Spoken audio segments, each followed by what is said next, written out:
4년 전 구미의 한 종합병원에서 발생했던 생후 22개월 된 유아 사망 사건에 대해 법원이 의사들의 업무상 과실을 인정했습니다.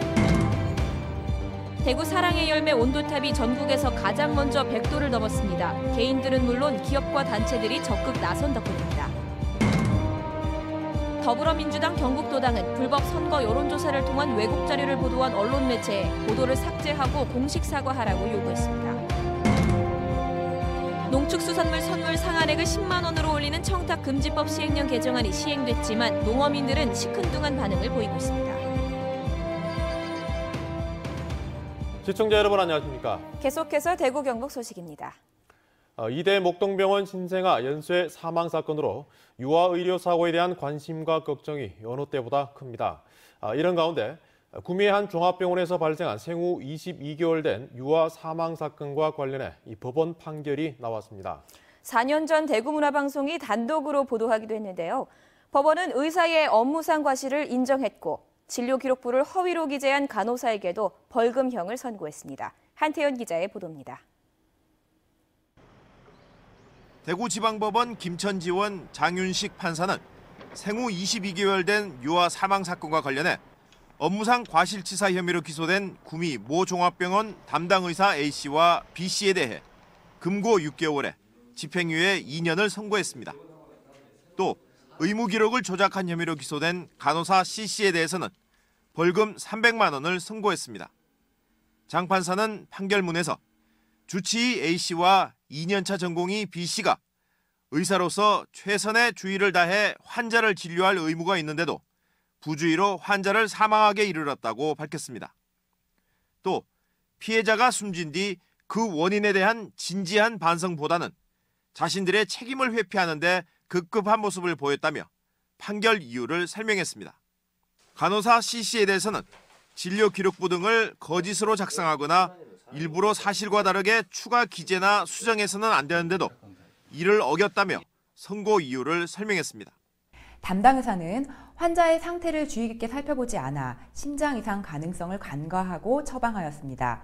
재판부는 의사의 업무상 과실과 환자의 사망 사이의 인과관계를 인정하였습니다.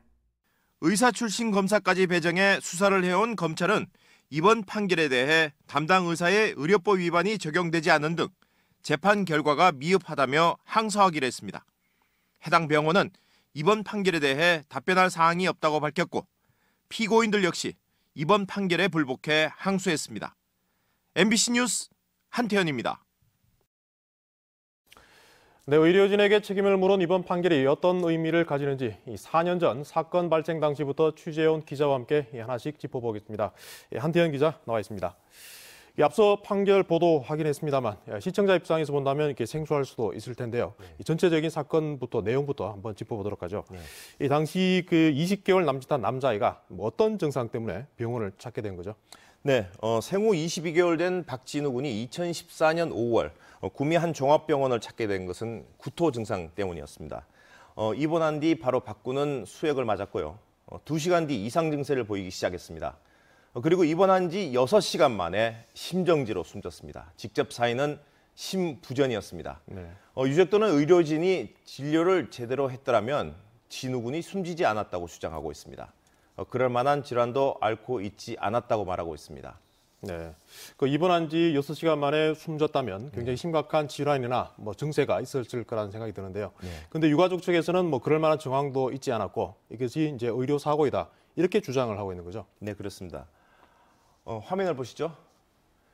병동 복도의 의사와 간호사 등이 분주하게 움직이고 있습니다. 해당 병원인데요. 여기에는 나타나지 않지만은 유족들은 주치의 교수가 박 군을 입원시켜놓고도 위급한 상황이 올 때까지 단 한 차례도 나타나지 않았고 2년차 전공의에게 모든 진료를 맡겼다고 주장하고 있습니다.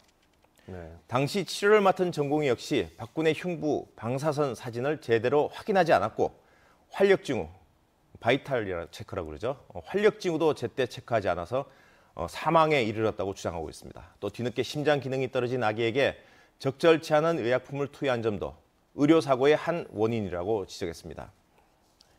진우 군의 입원부터 위급한 상황에 이르기까지 의료진의 대응은 너무 안이하고 소홀히 했다는 점입니다. 네. 뭐 사건이 발생하고 지금까지 4년이 지났는데요. 네. 그동안 수사는 어떻게 진행이 됐습니까? 네, 검찰은 의료사고라고 보고요.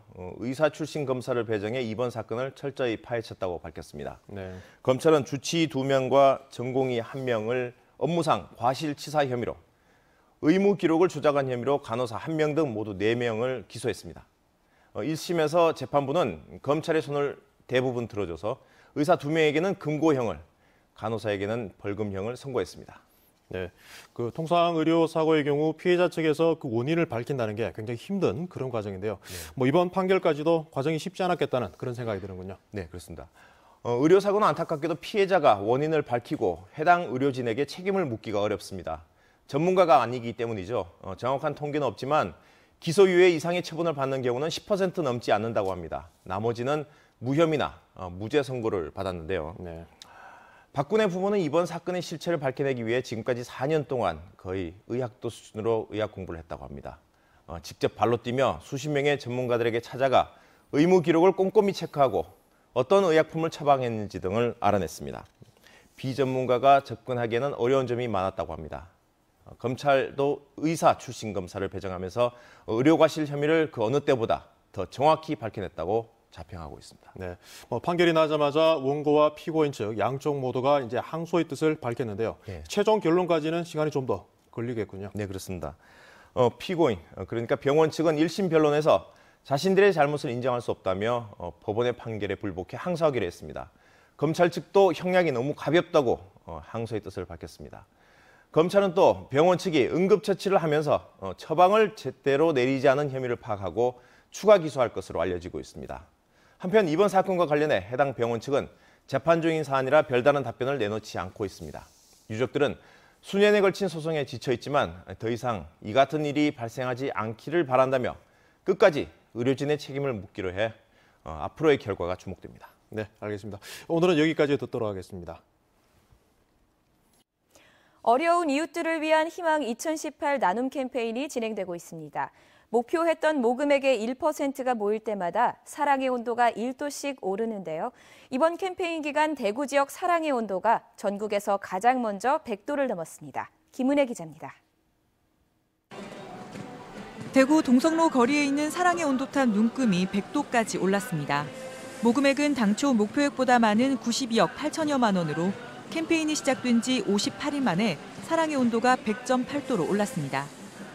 지난해 이맘때쯤 전국 17개 사랑의 온도탑 절반가량이 100도를 넘어섰지만 이번은 대구가 유일합니다. 지역의 한 업체는 역대 최고액인 10억 원을 기부하는 등 기업들의 기부가 지난해보다 40% 늘었습니다. 또 자신을 밝히지 않은 키다리 아저씨도 6년째 마음을 전했고 동전을 모아 작은 마음을 전한 유치원생들, 매월 일정액을 기부하는 착한 가게까지 다양한 개인들의 참여가 있었습니다. 고객들이 이제 도움을 받으니까 제가 장사를 하고 제가 받은 거를 나눠야 되는 거 아닙니까?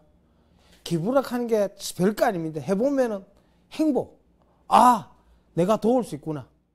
어금니 아빠 사건과 일부 모금단체의 기부금 악용에 따른 여론 악화로 초반에는 기부가 다소 위축되는 게 아니냐는 우려도 있었습니다. 실제 지난해 12월 중순 사랑의 온도는 36도로 전년 같은 기간 50도보다 크게 낮았지만 10여일 만에 30억 원이 모이며 전년과 비슷한 수준에 이르렀습니다. 어렵다는 부분들이 이제 그 기사가 되고 그런 부분들이 또 대구 시민들의 경우에는 나눔에 대한 그 따뜻한 마음들이 있던 분들이시기 때문에 마음을 모아주셨던 것들이 목표 달성하는데 큰 견인차 역할을 했던 것 같습니다. 한파보다 더 차가운 경기 속에서도 대구 시민들은 나눌수록 더 커지는 참여의 힘을 보여줬습니다. MBC 뉴스 김은혜입니다. 청탁금지법, 이른바 김영란법의 선물 상한액이 기존 5만 원에서 농축산물에 한해 10만 원으로 상향돼 적용됩니다. 지난해 법 적용 이후 직격탄을 맞았던 한우 농가와 식육업체들은 일단 환영하고 있지만 당장 체감 효과는 냉랭합니다. 보도에 엄지원 기자입니다. 청탁금지법 개정안 시행 첫날 폐장이 임박한 시각이지만 우시장에는 평소보다 많은 소들로 활기를 띠고 있습니다. 지난해부터 이어진 솥값 상승세와 명절 특수가 겹친 건데 정작 김영란법 완화로 인한 기대감은 높지 않습니다. 원가가 비싼 한우 특성상 10만 원 이하의 가격을 맞추기란 쉽지 않기 때문입니다. 큰 도움 될 거라고는 기대를 못합니다. 10만 원 해봤자 소고기 지금 1kg 정도 양배 안 되니까 1kg 뭐 주먹덩거리만 한데 그 좀 부족한 편이 많죠. 선물용으로 주로 나가는 등심과 특수부위 등 구이용은 1kg당 6, 7만 원 선. 최소 2kg은 돼야 선물 구성이 용이합니다. 때문에 선물용 세트 주문을 받는 식육 소도매 업체들의 체감도는 더 낮습니다. 연말부터 상한액 상향이 공식화됐지만 기존 개인 고객들의 주문만 이어질 뿐 기업과 단체들의 예약 문의는 전무한 상태입니다. 이 업체는 김영란법 시행 후 명절 선물 주문이 절반으로 뚝 떨어졌습니다. 한번 없애는 걸 다시 이래 만들려고 하면 시간이 많이 걸릴 거라고 봐요. 그래 다음 추석까지는 기다려봐야 조금 더 많은 회복이 될 거라고 기대를 합니다. 김영란법 개정안이 시행됐다지만 한번 움츠러든 소비 심리 회복에는 상당한 시간이 걸릴 것으로 보입니다. MBC 뉴스 엄지연입니다. 이명박 전 대통령이 실소유주라는 의심을 받고 있는 자동차 부품업체 다스를 수사 중인 검찰이 다스 협력업체를 압수수색했습니다. 검찰은 다스 120억 원 자금의 실체를 규명하기 위해 지난 11일 경주에 있는 다스 본사와 서울 사무소, 관계자 사무실 등 10여 곳을 압수수색한 데 이어 경주에 있는 협력업체 IM 본사 등을 압수수색해 회계 장부와 디지털 자료 등을 확보했다고 밝혔습니다. IM은 이명박 전 대통령의 친형인 이상은 다스 회장의 아들 이동형 씨가 대표이사로 있던 자동차 부품업체로 더불어민주당 박범계 의원은 지난 10일 이 회장의 증여세 포탈 의혹을 제기했습니다.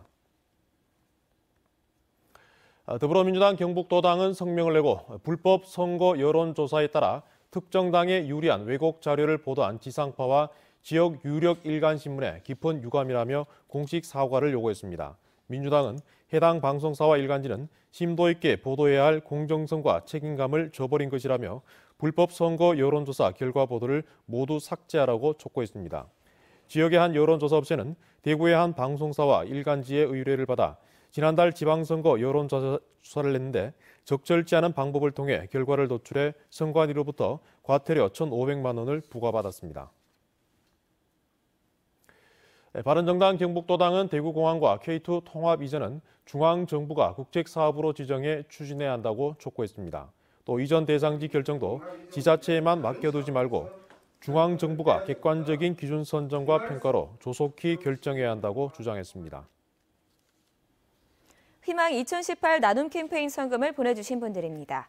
3H 스마트 지압 침대 300만 원, 도세정시 500만 원, 성주군 가천면 금강산 양명사 신도일동 50만 원, 경산 성암산 해물탕 100만 원 보내주셨습니다. 사단법인 지산어린이집 원아밋 교사 171만 7,900원, 주식회사 신성종합건설 임직원 일동 100만 원, 대구 동신교회 담임목사 권성수회 성도일동 500만 원, 경산 포도조합 50만 원 보내주셨습니다. 고맙습니다. 경북개발공사 노동조합이 성명을 내고 현재 진행되고 있는 사장 공모와 관련해 낙하산이 아니라 내부 인사를 사장으로 임명할 것을 경북도지사에게 요구했습니다. 노조는 행정가나 경험이 부재한 인사가 사장으로 임명되면 그간 단기 치적 사업에 치중해 내실이 부족한 개발공사의 상황을 타개하기 어렵고 최대 사업인 도청 신도시 조성도 성공적으로 시행하기 어렵다고 밝혔습니다.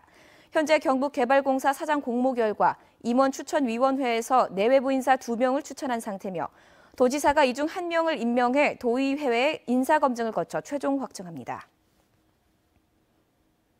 영덕과 울진, 포항 지역 연안자방 어민 500여 명은 오늘 경북도청을 항의 방문해 조업구역을 위반해 대게를 싹쓸이하고 있는 통발 어선 불법 조업에 대한 대책 마련을 촉구했습니다.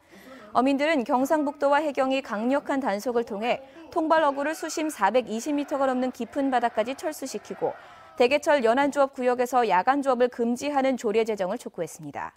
자망어선은 바다에 중상층의 그물을 투입해 지나가는 대게를 잡지만 통발 어선들은 어구 안에 먹이를 넣고 바다 밑에 그물을 투입해 대게를 잡고 있어 자망에 비해 어업 강도가 높습니다. 대구 서부경찰서는 대구 시내 일대 현금 지급기에서 보이스피싱 피해자 12명이 송금한 1억여 원을 현금으로 인출해 보이스피싱 조직에 송금한 혐의로 현금 인출책 26살 A씨를 구속했습니다.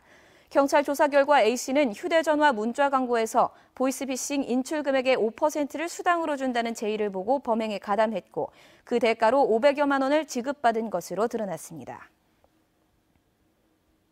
2018년도 경북 도민체육대회가 오늘로 100일 앞으로 다가온 가운데 상주시가 준비 상황 보고회 겸 카운트다운 점등 행사를 열고 성공적 개최를 다짐했습니다.